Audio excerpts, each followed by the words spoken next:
Hey guys, Shab here and welcome back to the channel. Today I'm lucky enough to have this beautiful work of art, the Alienware M17 R4.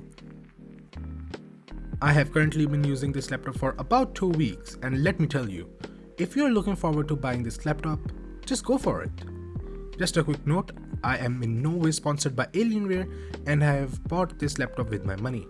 Before I get into much more detail, let's talk about the specs of this laptop I have right here.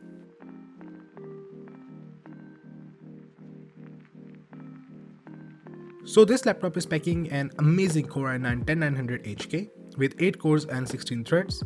The processor has a max turbo frequency of 5.3 GHz and a base frequency of 2.4 GHz.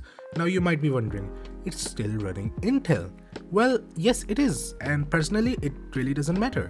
Yes, the new AMD chips would have been better, but it isn't the end of the world. I am pretty sure while you're gaming or doing anything else, it won't really affect you.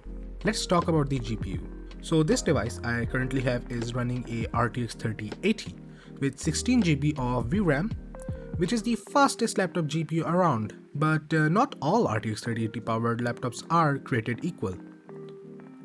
Many companies are using Nvidia's Max-Q technology, which prioritizes power efficiency and low fan noise over high performance, but Alienware M17 R4 is the opposite story. This laptop provides the most powerful GPU with a TDP of 165 watts. Yes, 165 watts.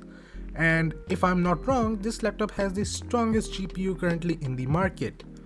Though that type of GPU requires a great cooling system, which the Alienware M17 R4 has sorted.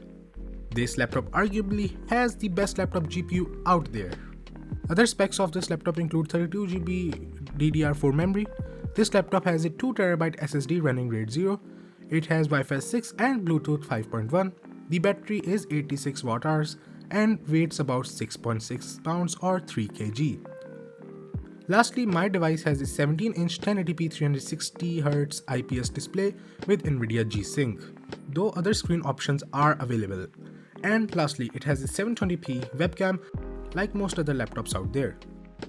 This particular configuration cost around $3,800 USD. Let's start off by talking about the chassis. So as always, it has a beautiful sci-fi looking body, and boy oh boy, it looks amazing.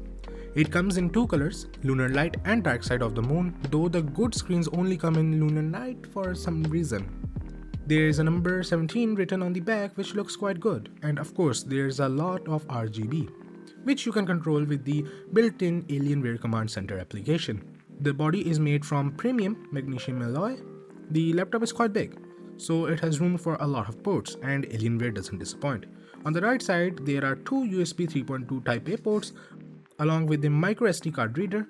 The left side contains a killer RJ45 Ethernet 2.5 gigabits per second, a 3.5mm audio jack, and another USB Type A port.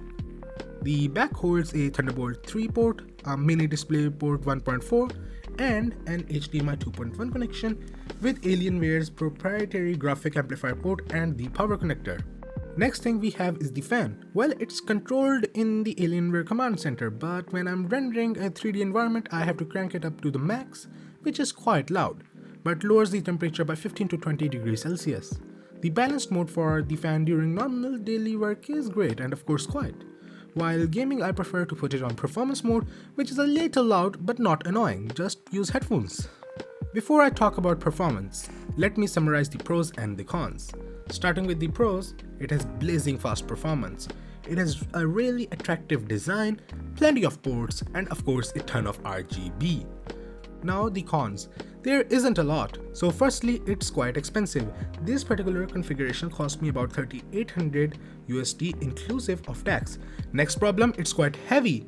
So it's not the most portable, and lastly, it doesn't have the best battery life.